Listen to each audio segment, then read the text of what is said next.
Hi, and welcome to this edition of In Focus on Whitewater Community Television's WGTV Channel 11. I'm Eric, Executive Director of Whitewater Community Television, and I appreciate you spending some time with us, whether you are watching this live as it airs at 6 on WGTV Channel 11, whether you're watching on Facebook, maybe you're watching one of the repeats throughout the weekend, or just listening to the audio of this program. We appreciate you definitely spending some time. This is going to be an hour that I don't know what is going to come from it, because I'm having a chance to sit down with Richmond Mayor Dave Snow, who is in his final weeks in that position after 8 years. And we're just going to go through some things. There's some questions that I'm going to go and just kind of throw out there. Our conversations, we have not had a chance to sit down in this forum. Sure. In quite a while. Mm-hmm. It's been a while. It's something we had done maybe once a year in some shape or form for most of the years, but we haven't had a chance to talk. So I want to kind of go through a little bit of your 8 years. What was good, what was bad in your mind, what you're proud of, and Sure. maybe a little bit, if you want to deal with it, what you think is going to be post this office. Sure. So I'm going to ask you the question that I've had a number of people ask me as if I was your best friend and I knew the answer. Well, we do go way back. You know, we do go way back.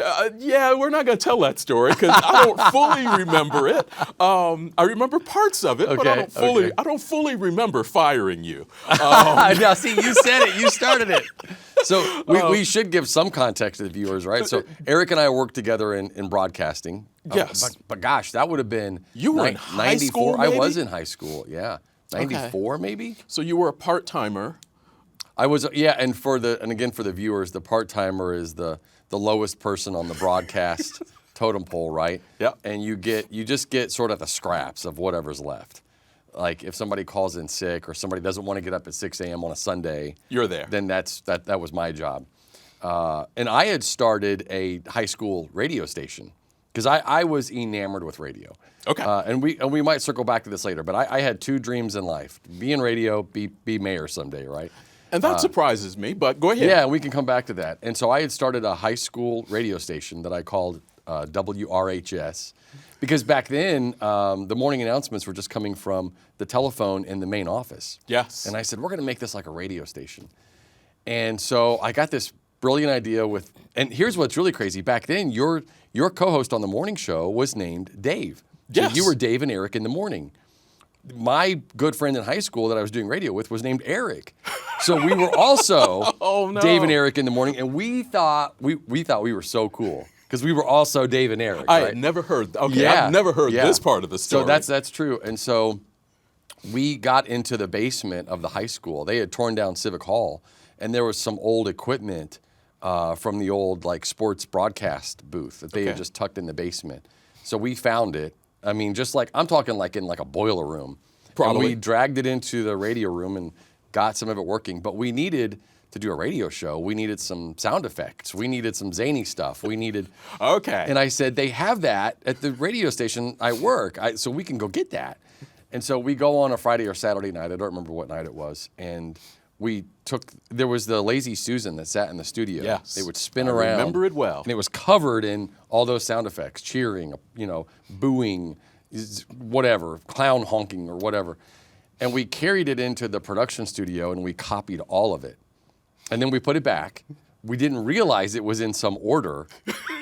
No, you did not. So and yes, it was. We put it back in disarray unknowingly. And so then I get a phone call a few days later that was from you. And we walked in on a Monday and we were spinning the Lazy Susan. And it was one of those things where you knew where everything was. So you just kind of reach back and not think about it, slam it in, hit it.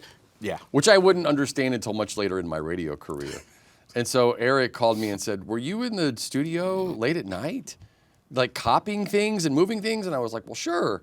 He was like, what? Why? What made you think you could do that? I was a stupid high school kid.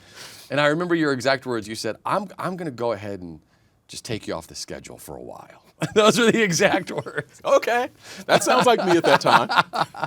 And so it's a great story, though. That takes us. That was 1994. I did not remember all of that, but very good. Yeah, nicely done. But it was a good lesson, though. Right? I mean, it was still a learning opportunity for me. So I thought, okay, the boundaries have been set. don't screw with the things in the studio late at night. Don't mess up the morning show. There are some boundaries, right? There are. You can't just do whatever you want around here. There is a little bit of professionalism that happens in the room, although, as you found out later, only a little bit. Drinking in the studio, etc. Oh, there was all kinds of shenanigans. Yeah. Oh, the old stay alive, don't drink and drive. Yeah. So we have those on tape, by the way. Do you now really? that you're not mayor, oh my we'll gosh. have to bring one of those back and run the reels from the vault or bring something. it all man. back. Yeah, let's just do it again here in this studio. Okay, let's go back to, you had two things that you wanted to do. You wanted to be in radio and you wanted to be mayor, which surprised me. I have never heard that. Yeah. Talk about that, because I did not know you had that political ambition. I did when we, I think we were in the 10th grade maybe, and they brought a motivational speaker in at the high school, and they had us assemble in McGuire Hall.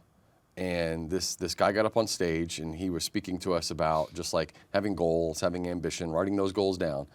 And at some point during his speech, he said, who here has a goal for what you want to do after high school? What do you want to do with your life? Now, I was a very average high school kid. I wasn't just like jumping out of my seat. I was trying to be cool with my friends. Like, what's this guy talking about? And a woman from our class got up and she said she wanted to work in, I think it was hospitality management, something like that, because she had a relative that managed like a hotel chain. Okay. He said, well, come up here. Tell everybody your name. He pulled her on stage. And he reached in his pocket and he pulled out some money. It was just a little bit of like cash. And he said, when you have a goal and you have a vision and you can vocalize it, it's worth money. So he gave her like, I think it was like a $5 bill. And so he announced her and said, this is so-and-so, and this is her dream, this is what she's going to do someday. Well, that really got my attention. You and money. Yeah, I saw him and he handed her money. And he said, who else has a vision and a dream for what they're going to be? And I stood up in McGuire Hall at Richmond High School and I said, my name's David Snow. Someday I'm going to be mayor of Richmond. He said, well, get up here on stage. And he said, ladies and gentlemen, David Snow, future mayor of Richmond. And he handed me $5. And my friends, man, they gave me so much heck for that. After that, they were like, mayor of Richmond? And I was like, shut up, guys. I've always had a dream of being mayor someday. That's a dream of mine. And it never left me. It was with me from a young age all the way on. And I can't say why. I don't know why.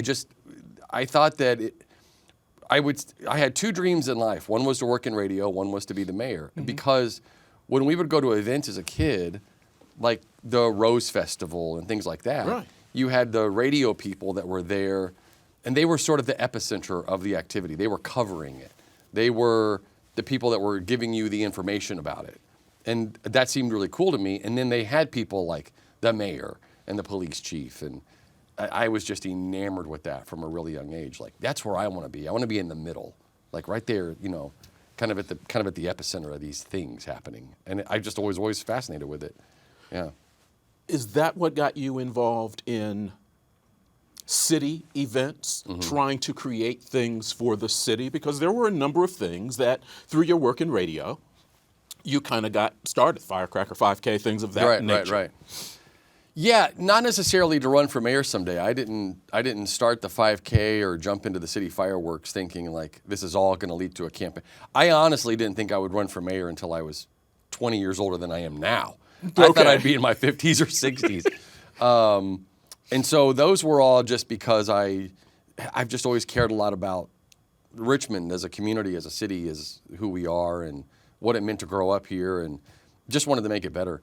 As a matter of fact, I was working on, this is really silly. So I'm so glad I get to be here sort of at the end of my time, because I get to be the most unguarded I've ever been on this show. So I was working on a charity event that I wanted to put on that was going to be a big kickball game where we were going to involve some locally known people, and I was going to bring this whole thing together over at the Softball Diamonds by McBride Stadium. And I had this whole grand idea for this big charity kickball game.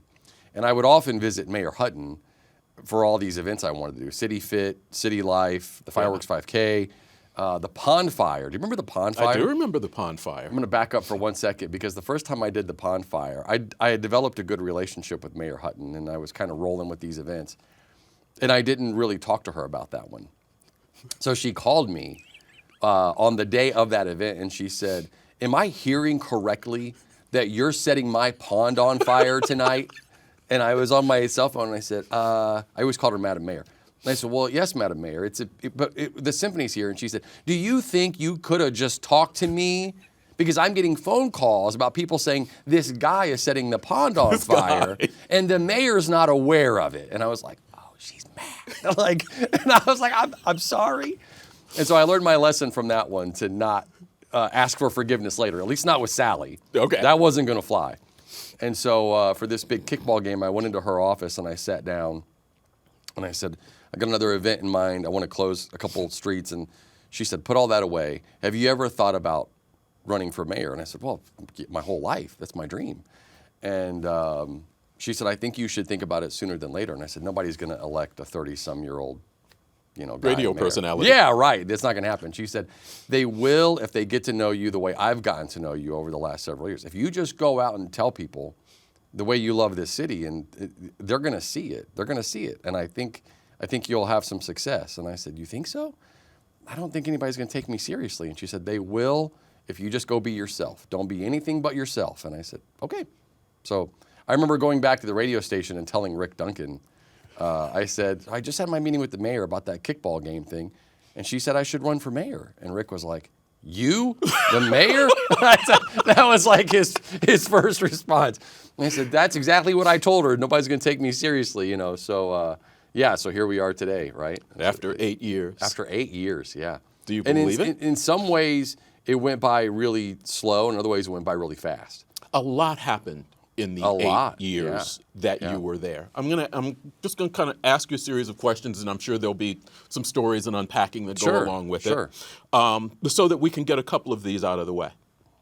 Thing you're most proud of in that 8 years? Oh man, it's hard for me to process things that way because I've always kind of believed the mayor should shed the spotlight and take the blame. I know. And I've heard that. And I don't say that politically because I'm clearly not running for office right now. You're not running. I got but there's got to be something that you go, you know what, that actually was good. And it doesn't have to be you. Yeah. But something that happened in that 8 years. Yes, you were mayor, but there are people within your administration that you have pointed through the years that have done some good work and moved the needle on some things. Yeah, I would say there's a lot of things. I mean, when I ran for office in 15 and said we're going to tear down that old hospital building, you know, the number of people that reached out to me and said, stop making that promise. That's going to be a boat anchor to you because you literally can't do that. You're not going to be able to get it done. So that was a huge one. But I can't even take 25% of the credit for that. I was part of the team. Sure. And that was a whole group of people. Really proud of what we've been able to do downtown with like Elstro Plaza, the apartment complex that's forthcoming, you know, that big investment. You know, the infrastructure investments and managing that. I know everybody hates construction, I get it. But it's actually a lot of work to manage the dollars and the timelines and the state. And people don't see the work that goes on behind the scenes. Sure. As mayor, you have a difficult position and a difficult choice to make. If you aren't teeing things up 4 or 5 months in advance, you'll find yourself in a big lull, and then you're trying to catch up. And so managing the timeline and the dollars and the budget and the state to get all that work going the way we did. I mean, we're going to cap off my administration with $100 million going into the streets, right? And I'm very proud of that, even though I know if you... So there'll be construction even after you're gone that you can be blamed for. Yeah. Although it should taper down. I'm sorry, did I say that out loud? That's okay. We can have the most unfiltered discussion we've ever had. And so I am proud of that. And again, I know people say, you know, oh man, ever since Snow became mayor, it's been nothing but road cones.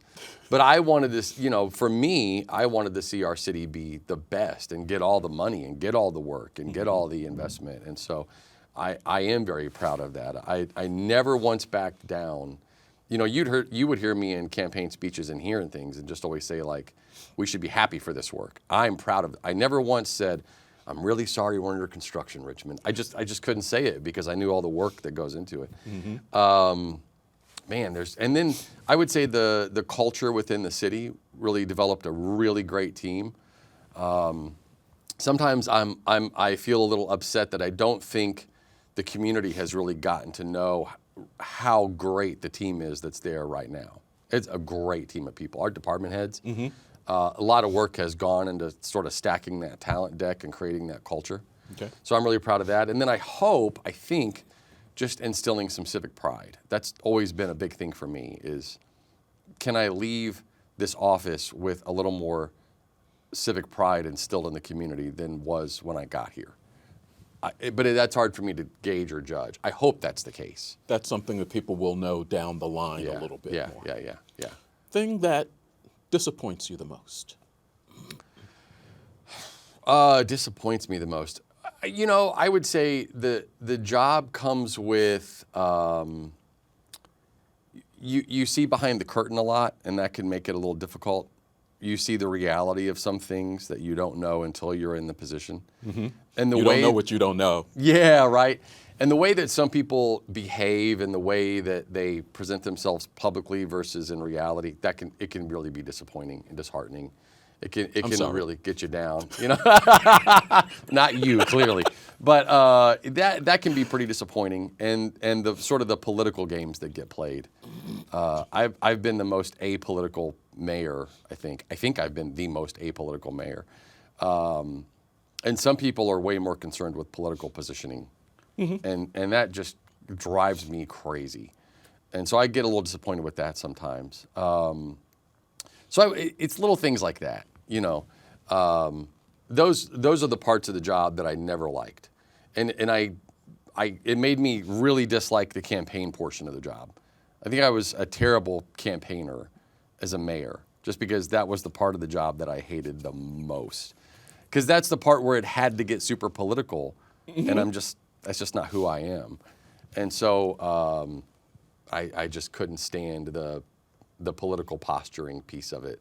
And you've never seen me attack anybody politically. I'm just not going to do it. Never be negative.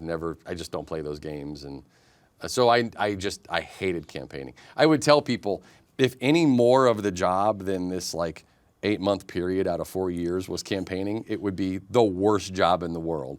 But it's small enough that it's the best job in the world for 3 years and 4 months, and then it becomes terrible, and then it gets better again. Yeah. So, talk to me about the pandemic, what that did to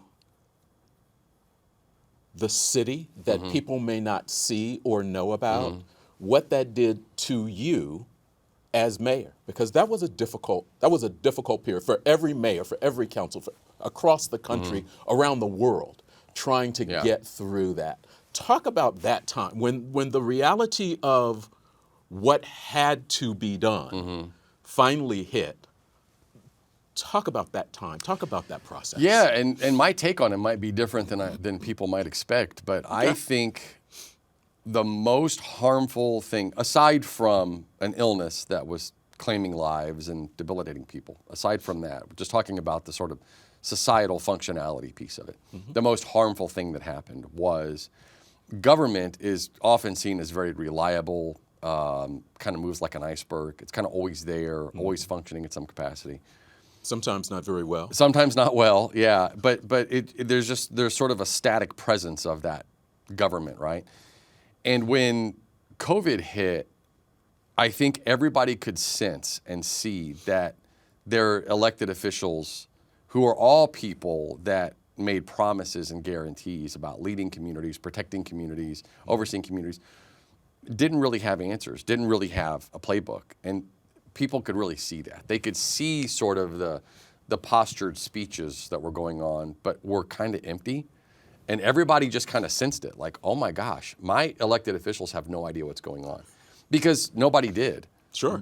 All of us were flying an airplane while we were building it, blindfolded.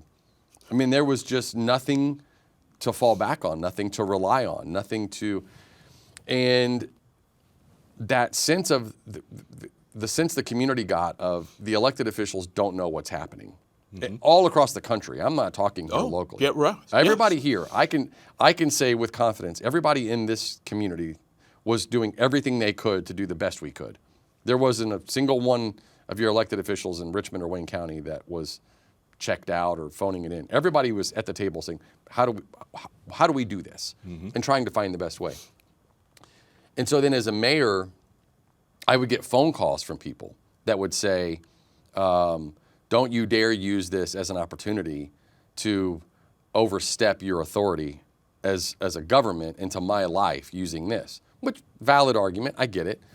Then I would get another phone call from someone that would say, I have 3 or 4 family members that are at high risk. Please do some things to make sure that my family's safe. And trying to balance those was just a huge weight. And it felt like there was nothing you could do that was the right answer. You know, we were trying to follow orders with the governor and all try and stay in lockstep, and there were capacity requirements and all these things, but they were all so nebulous. They were impossible to police. They were impossible, and I say police because the enforcer of this was impossible to pinpoint. No one knew who was supposed to enforce what. It was just a mess. And so what I know now, looking back on it, is that we had young people that were in high school and college that saw the harm that disarray brought. And I know for a fact that they're going to come out of college and they're going to start getting into their positions of management and leadership, and they're going to start rebuilding the environment around us in a way that's more resilient to that. And then we have to be ready to live in it. Because clearly the way that we had everything set up was very vulnerable to that type of outcome. And we have to be a little more resilient next time so that we don't see this big shutdown. Although I will say, you know, maybe next time, maybe we just keep going. And I don't know that people would accept another shutdown or capacity requirements or restrictions. I think people would just revolt against it immediately. And sure. So maybe next time you would just live with it. Let's say there is no next time. Yeah. Let's just go there. Yeah, There's not going to be another next Wouldn't that time. be nice? Yeah. So, but it was a really hard thing to live through, and it slowed down government a lot. It slowed down all of our process, and it backed up all of our projects, and so really lost a lot of time in the office to sort of just managing that.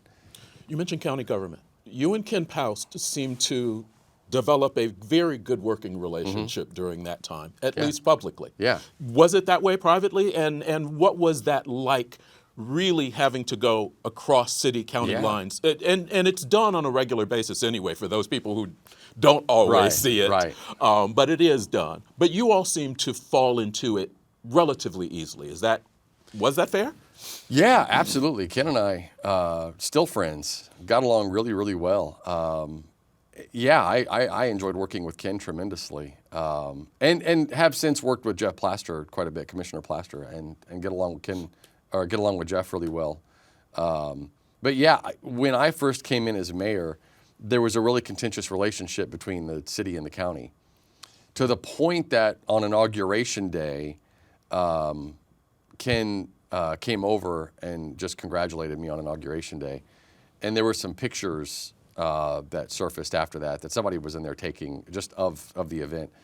And someone quipped on social media, I'll give $100 to anybody that can even get Snow and Poust in the same picture together. Because they didn't think that would ever happen. And it was quite the opposite. Once we got to know each other and talking, Ken's quite the visionary, and always has had just a great vision for this community. So he was just great to work with. But what a run he had, right? I mean, I have 8 years. Ken had like 52 or something. So yeah, and really tried to foster that. You know, I would always talk in all of my speeches as mayor or in campaign speeches about collaborative work and partnership. But that was a real thing, and it takes a lot of daily work to have respect for each other and respect each other's work and try to see the other person's viewpoint and try to meet in the middle, which means everybody has to give a little bit and get the egos off the table. And it's a lot of day-to-day work to get you to that point. And so I was always pretty proud of that too, and that sense of partnership and collaboration. We're going to have to take a break here, but I'm going to ask you, because you mentioned downtown, you've mentioned the apartment building that I assume is going to go in, and you're leaving office assuming Yeah. it's going to go in. Everybody says that it is an important feature and needed in downtown. Talk about, if you would, for us, how that came about, how we got to this point Sure. with that particular building, because I'm not quite sure what is going to go there is what was envisioned at the very beginning when Elder Bierman closed, and everybody was going, okay, now what? Sure. After the break or now? Let's go now. Okay, sure. Yeah, so talk about a weird thing in the project as a whole, because we've been working on it for probably 2 years to get it to this point. And so, man, I'm trying to figure out the best place to start kind of here.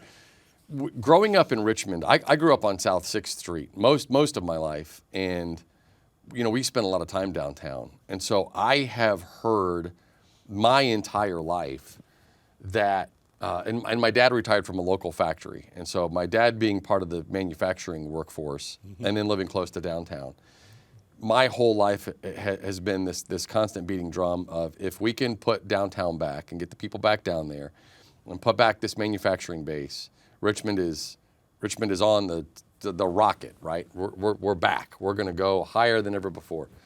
And so those two things were always my sort of guiding lights in the job. Like, there's a lot of things we're doing, but what are we doing to always reassure that manufacturing base and grow it? And what are we doing to really make that generational change for downtown? Like, we've talked for years about the next Renaissance, but what does it really look like and how do we do it? Sure. And when I first got elected, because I really love downtown, I've always been passionate about it. I had a picture in my office of downtown from, I think it's like from the late 50s, maybe early 60s. And it's just teeming with people, right? And I had to take it down because people would come into my office for meetings and they'd say, before we could get into whatever we were going to get into, they'd say, Mayor, what are you going to do to bring that back? How are you bringing that back? And I would say, we'll get to that. But today, and I finally had to take it down, I said, this is such a distraction. So I took it down and I put it away. But that work was still there, right? And so when Elder Bierman decided to close nationwide, right. It was really Ken Paust that called the meeting and said, let's not let this just fall into the hands of an auction or whoever's going to buy it and not show up. Let's take some steps to own this and control it a bit, which was a really smart idea. So Ken led that charge, and I was there at the table, and we figured out a way. Valerie Schaefer was at the table for that. We figured out how to purchase the building, maintain the building, interlocal agreement between the city and the county and the EDC, and we're going to manage this building. Then we set out on our downtown projects. The Loop Phase 1 is built, getting ready for Loop Phase 2. We'll get to that. Oh, of course we'll get to that, right? Of course. And then we went through some iterations. There's kind of a whole slideshow presentation that we've given several times on this. I won't take you through the whole thing. I've almost got it memorized. I mean, I've been doing it for so long. Yes. So many presentations about this project. We went through a feasibility study to rehab the building as it sits, just all this stuff. And there wasn't a lot of financial feasibility in that. It's a lot of money. It's a very old building. Mm-hmm. It's a strong building, but it's an old building. And then it was close to 2 years ago that we met with the person that kind of leads the development charge for Flaherty and Collins, which I think now the name is out there from the meetings that have gone on. Yes. And in our first meeting, one of the first things he said to me was, I watched your 2019 campaign, and you really had to fight hard for this connectivity project you're doing that you're calling the Loop. And I guess my first question to you is, are you going to finish that? Because it's really key to us kind of being here at the table. Are you going to see that through? And I said, oh, absolutely. When I got reelected, when this project has sort of been turned into a referendum, so obviously there's support for it, so we're going to finish it. He said, good, because we're not here to be the engine of a train. We want to get on a moving train, and so we're in for this. And so that's when the talks started. And we began to put together what would turn into an almost $40 million investment in downtown. That puts 150 market rate units, puts 200 or 300 people living there, and really creates an economic engine. I would say that a lot in all the presentations I gave on this, because it is an economic engine. When you put almost 300 people, you're creating a density. You're creating a group of people that have income And now they need things. They just want to go down the street and get a cup of coffee. They want to go and get something to eat. They need some things to shop for. They're going to have family visiting. They want to go do things. And you start to create need. And that's what starts to build everything down the way. And then came up with the PLACE program. And that's how we started to redo Read More. And I loved in the campaign when I'd go around to campaign stops and they'd say, "Oh, Mayor, what'd you do to that Read More building?" I'd say, "Well, it hasn't had a tenant for 22 years. Father Time has done in the Read More building. I'm saving the Read More building." But in their defense, natives don't look up. You ever want to know who's visiting a city anywhere, whether it's New York City, Richmond, LA, it's the people doing this. Because the people that live there don't do that. Right. You go to New York City, the people that live there, they're walking around on their phone. They don't ever They know look where up. they're going. And so as a mayor, when you make the natives look up, you better get ready, right? Because they haven't for years. Nobody looked up at that building for 20 years until I said, "Look at it." And then they looked up and said, "Well, where's the windows?" Well, they've been busted out for 20 years. And so it just all started to fall into place. But then you lose an election, but it's not my project anymore. It can't be. And that is part of, if you're ever in this position, and I hope there are people out there that are watching this that are like, that's also been my dream. I've also wanted to run for mayor. So I want to learn something from watching another mayor. I mean, that's what I did. Mm-hmm. You hear about this with mayors, governors, presidents. What does it mean to have a, quote, peaceful transition? This is a perfect example. Mm-hmm. I don't have time to bring what I started calling Loop 601, the project there, the apartment complex, to substantial fruition. I can't do it now. Right. So I have to hand it off. And I have to do it in a way that the new mayor can finish it, because it's for the betterment of the community. I can kick and scream and I can be mad and say, "I worked on this for 2 years and this isn't fair," and blah, blah, blah. But that's not the right thing to do. The right thing to do is to say, "Well, here it is. Now you have to finish it." And is it a hard pill to swallow that the new mayor will be at the ribbon cutting of that? Absolutely, but that's life, right? And you got to get over it and you got to keep going. And that's just life. And if you care about the city or your state or your country, you create that transition and you say, "Well, here it is. Please finish it for the betterment of this." So now I want to say, since this is our most unfiltered, unguarded interview we've ever gotten to do, if you would have told me back in high school, we were talking about McGuire Hall. Right. If you'd have taken me out of that setting after that speech and said, guess what, buddy? Guess what, David Snow? You're going to be mayor of Richmond someday. I'm from the future, and I'm here to tell you. I wouldn't have believed it. You're kidding me. No, and you're going to be a 2-term mayor. It's like, wow. And you're going to add hundreds of millions of dollars into the industrial park and the manufacturing base. You're going to create 1,000 new jobs under your administration. Are you kidding? And you're going to bring the single biggest investment into downtown in downtown's history, and you're going to put it back. You're kidding? Yes. And then they're going to fire you. Okay, like, how would that kid, like, You'd be going, "What? fire me No. for what? I don't know. You took the carousel out of the room and you moved the stuff around." We're going to take a break. We'll be back with more of Dave Snow and In Focus in just a moment on WGTV Channel 11.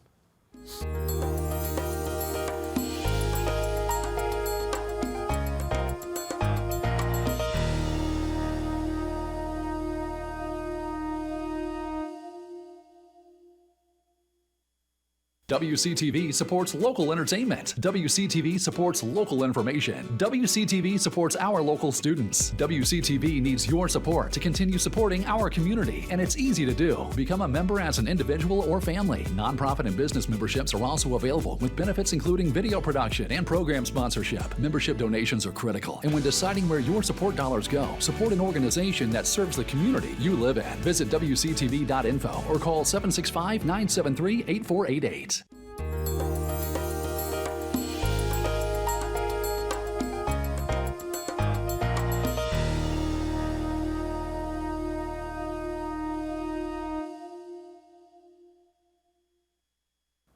Welcome back to In Focus on WGTV Channel 11. Appreciate the time. We're having a chance to sit with Dave Snow, Mayor Dave Snow. I get to call him that Yeah. for just a little while longer.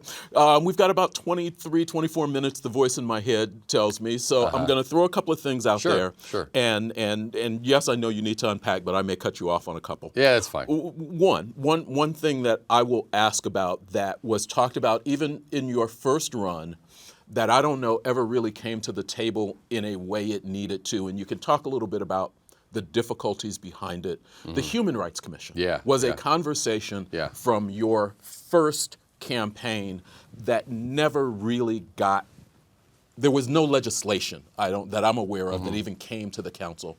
Talk a little bit about, if you would, the difficulties in creating an organization that is really supposed to help members of this community that was there, got taken away.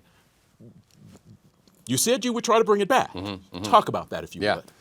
Yeah, we put a tremendous amount of work into that. So we started working with a consulting company who specialized in that type of work, without getting too far down that road and sort of their background.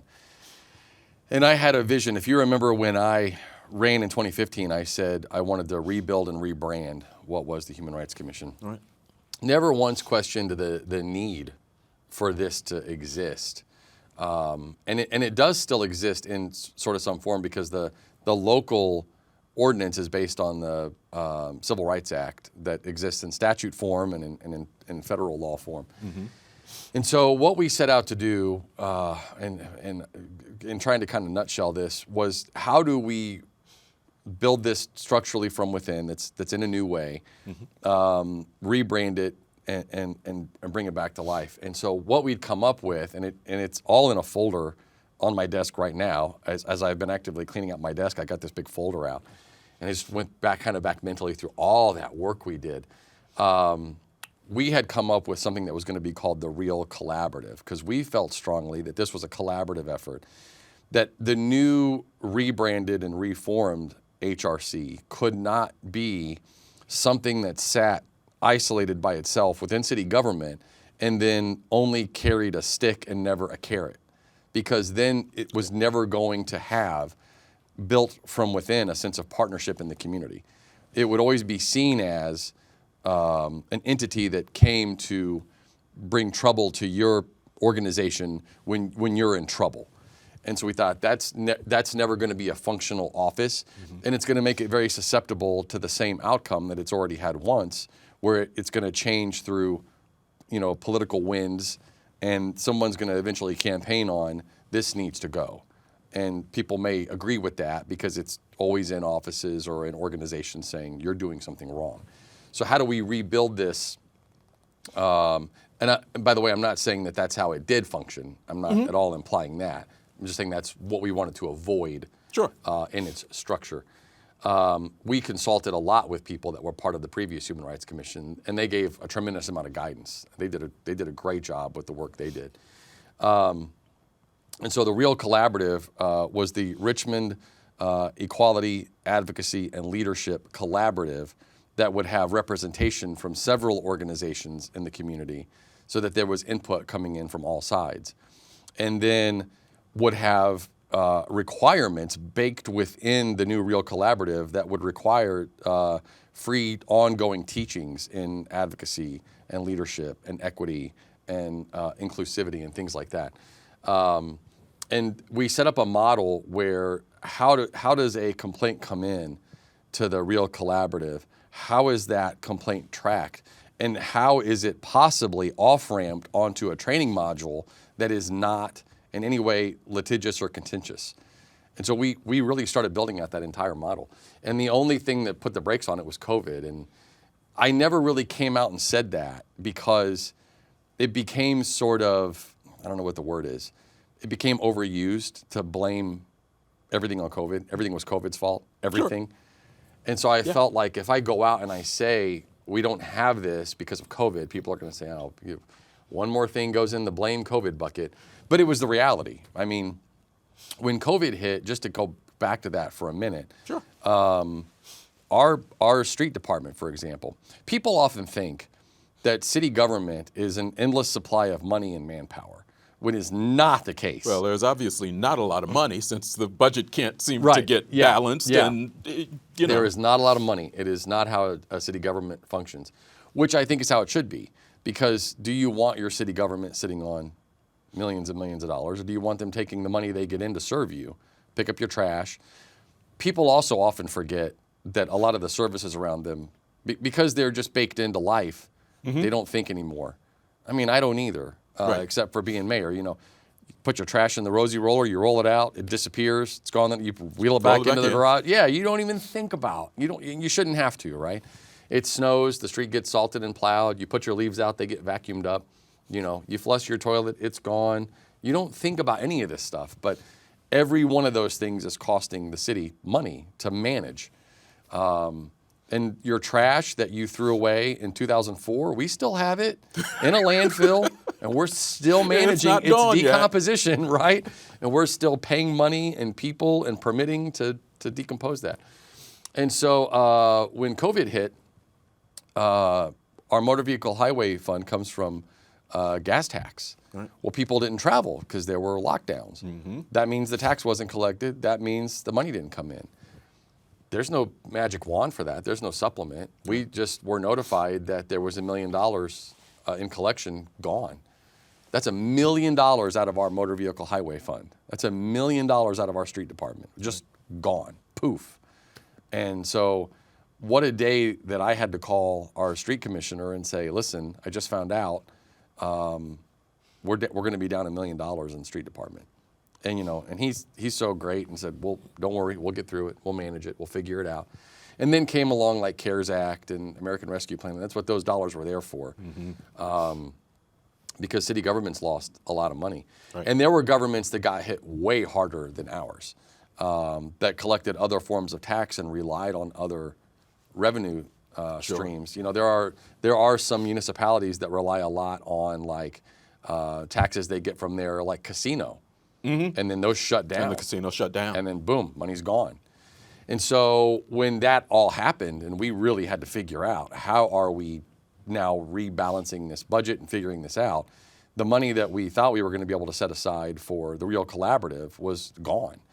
And one of the things I had said from the onset of the reestablishment of the HRC was we have to build this in a way that it is going to be inalienable. It's not going to be able to be susceptible to just being wiped out again. And then when you're trying to cobble together a city budget after COVID, there was no way to do that in a way that was secure enough. I mean, we've seen all the city budgets since then. We kind of argue about them. You just mentioned, they've still been contentious since then. Oh, yes. When I first came into office, you know, we had the general fund and what was in there. And pre-COVID, we had almost tripled it. We had almost tripled the bottom line, and we were so proud of that. And then COVID hit, and we've been recovering from it ever since. But you have to decide as mayor. So if you're the mayor, and people like to watch campaigns and city government from that sort of budget lens. Yes. But you have to decide as the mayor, are you going to shift these services to increase that bottom line so you can grab your lapels and say, look what I did, we got more money? Or are you going to keep plowing the snow and getting the leaves and code enforcement and landfill, and you got to decide. You can't have it all. You can't just go ask for more money, so you got to decide. No, right? Don't come to me and ask for more money. Right, Don't exactly. try to increase my taxes. And that's what's hilarious is, you'll talk to citizens and they say like, I want more out of the government, but don't you dare ask me to pay more taxes. Don't ask me to pay more money. Right. So that's your decision. And it's not to say that any mayor is right or wrong in that decision. You'll have some that believe more in, we need to grow this bottom line. The government should have more money to be, that's not wrong. And then you'll have mayors like me that say, no, I think we need to keep the services out there.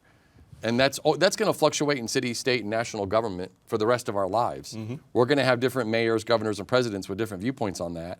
And that's always going to fluctuate. Did you ever think you would actually take as much flack for the bike paths as what came at you? Oh, no way. Are you kidding me? Did I think that would turn into of all the things that we could be focused on as a community, like the amount, I think it's because it was just easy fodder. But here's what I would say a lot, and I still believe this, is I really was always enamored with San Antonio, Texas. I don't know if you've ever been down to San Antonio. They Not got for the a number river of years, walk. but I have been, yes. Yeah. And it's a beautiful like system of connectivity in the way that the city can interact and visitors. And I always thought that was just a beautiful model. And I always saw the Loop as sort of Richmond's kind of sort of river walk in the way we're going to connect this downtown and put all this together and connect to the Cardinal Greenway. And especially when you add the apartment building, right? Because think about marketing Richmond. You can come to Richmond, Indiana, and you can live in this beautiful contemporary apartment and come out your front door, and you've got a connected path to all these cool little mom and pop boutique shops through the downtown, through the Depot District. It connects off into the Cardinal Greenway. You can go 74 miles up a trail through Indiana. Eventually we wanted to connect into Glen Miller and out to Clear Creek. And you think about advertising that. What a cool life, right? I would like to live that life. So I went down to San Antonio and I talked to some of their city officials there, just in the development of the Riverwalk and what hurdles did you guys face. And they told me the most unbelievable thing. They said, this took 20 years before everybody stopped fighting about it. Like we had people that would come to city council meetings and say, close this stupid Riverwalk. It's pointless. It's a waste of money. And that went on for 20 years. Wow. But now nobody can picture the city without it. And so they said, rest assured, Mayor, your projects will be appreciated, but not while you're there, buddy. You just need to fight for them. And then I realized the contentiousness of those projects. It's not the project. It's me, right? I'm the lightning rod. And so when I'm gone, then the projects, there's nothing to fight about anymore, And so I did something else really interesting. I went down to the clerk's office because in the clerk's office, there's a big vault. And you can pull city council records from any time in Richmond's history, which is really cool. So I pulled the records from the establishment of Glen Miller Park and Mary Scott Park. Because those were always my examples of a project being implemented into the city that we don't think about anymore because the implementers are no longer there, right? Sure. I have never once in my life, all the times and the ways I've utilized Glen Miller Park as a community asset. Let's have the fireworks 5K here. This is where we watch the city fireworks. Let's have city life here. Let's have city fit here. Let's have birthday parties here and anniversary parties and just all this stuff. Never once, and I'm sure you either, have stopped and said, well, who did put this park here? What mayor fought for this park to be here? Was it contentious? Never have, but Nope. the park system was one of the reasons my family chose to stay. See, yeah, but we don't think about how they got there. We just know they're there. So I pulled out the old city council meetings from the establishment in Glen Miller. And you can do this yourself. I'm not making this up. Exactly the same reactions from citizens as we get from projects today. We don't need this. It's too much money. It's a waste of land. We could be using this for something else. It's all there. Mary Scott was an even better one than Glen Miller because I didn't know that was part of a grove that was part of a larger farm. I think it was Peacock Farm. And then within the Peacock Farm, which was next to the Hills Farm, was the Peacock Grove.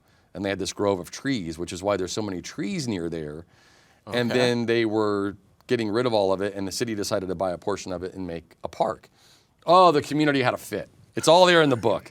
Why are we doing this? We already have enough parks. We don't need another one. And I thought, oh my goodness, nothing ever changes. Yeah. But so that was what told me, just fight for the project. It will have value, but not until you're gone. And that's when you have to start as mayor realizing that some things, you have to start thinking past your time in the office. And you got to set some things up. And then you have to get out of the way. You just got to get out of the way. Get out of your own way, get out of their way, get out of everybody's way, and let these things take on their own life. So 10 years from now, nobody's going to debate about that anymore. It's just going to be part of the city. And if all goes according to plan, no one uses it and says, who put this here, right? It's just part of the city now. And you know what I mean? Yep. But that can only happen when I get out of the way, right? So let the project have its own life. We've got about 8 minutes left. That went really fast. It did. You say that when we have 90 minutes. I do. I can just talk all day, man. There This you is go. fun. two things that you said. You wanted to be in radio. Yeah. You wanted to be mayor. You're a, in my terms, relatively young man still. Yeah. You have done both of those things. I know. Have you had a chance, and I know it's only been a month, barely, not even that. Have you had a chance to think about what's next for you? Are you done, do you think, with politics? Are you going back to radio? Are you, what are you? Well, I think it would be silly to put a definitive answer on any of that. You know, never say never is what people say about, you know, going back to radio or anything. But I felt like I had done all I could do in radio, which is one of the reasons I transitioned out of there. Politics, you know, there's a huge reward in this job in getting to help people right where they are. There's a lot of bureaucracy. There's a ton of stress. There's the people that, you know, bark at you at the grocery store and all that stuff. That will be good to be able to push a cart and not get stopped like that, right? It'll probably take 8 to 10 months, you know, of me saying like, you got to talk to the new mayor. Like, don't yell at me. Talk to the new guy. Yeah, talk to the new guy. I'm going to carry his cell phone in my pocket and just hand it out. He doesn't know that, but don't tell him. Okay. But I'm a little bit spoiled in that, yeah, I mean, when I was a kid, my dreams were to work in radio and be mayor. And so I've never had my alarm clock go off in the morning and think like, oh, I got to go to work today. Like, it's been a jump up and can't wait to go do this job today. And so that's a little scary, right? And so what is next? I don't know. I mean, I've had a million people ask me, and I just have no idea. I know that I want to be inspired by what I do, because that's all I've ever been. I've never just punched a clock for the sake of just having to show up or have to go do something. I've always gotten to do something that really wakes me up and drives me and pushes me to work harder and challenge me. I love a good challenge. If you know of any openings, Eric, like I don't know. I just don't have the good answer for that. I don't know what it is yet. I want it to be something still connected to the community. Okay. I don't plan You're on... not leaving Richmond. Oh, no. This is not who I am. I can't, you know, a perfect example of that, and I'm gonna take you pretty far behind the curtain here for a moment, was the gathering after the election day was at IU East. You guys were there interviewing people on camera. And there's this room full of all the people that ran for office and all of like their little teams and all that. And the results came in. I had lost. And somebody that's been close to me through all my campaigns, Dakota Collins, said, man, I'm really sorry. He said, well, let's get out of here. And I said, no. We're not just going to run out of here because I lost. And this is still my community and still people that I will see and still work with and still like, I'm going to go shake some hands and talk to some people. And that's okay. It's okay to lose and still be present, right? And so he was just like, well, are you sure? Because I don't want anybody saying anything snarky or anything. If they do, it's fine. I'm fine. I'm at peace. It's okay. And so the same goes for my like life after mayor. I'm not going to disappear now or not still be present. And, you know, every story has to have, I've been saying this to a million people, every story has to have a beginning and a middle and an end. And this story is no different. And sometimes in our personal audacity, we want to be the authors of that ending. But if we think about most of the stories in our lives that have had beginnings and middles and ends, we often don't get to write it.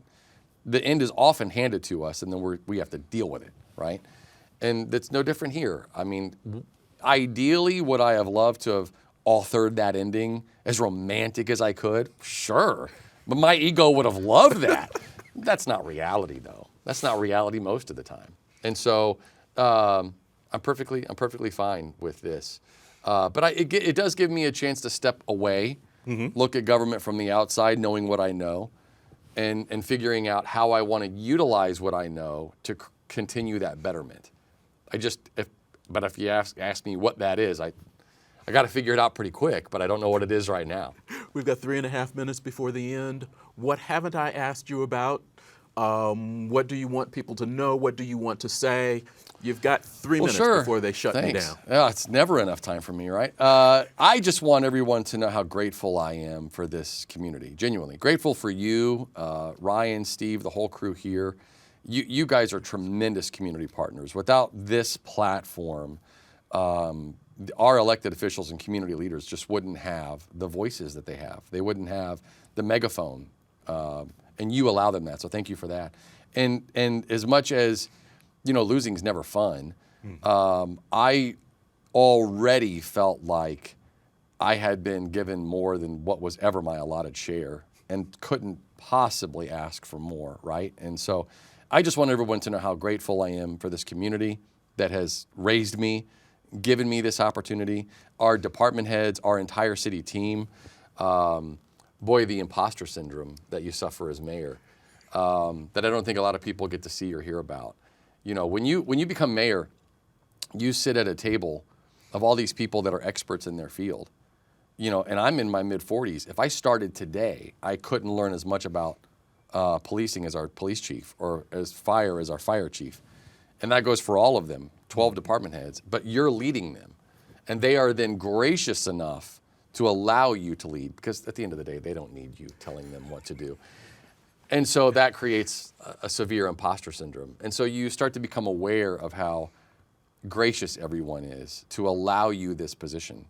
So becoming mayor is no more than the community draping you in the authority to make decisions on behalf of the city.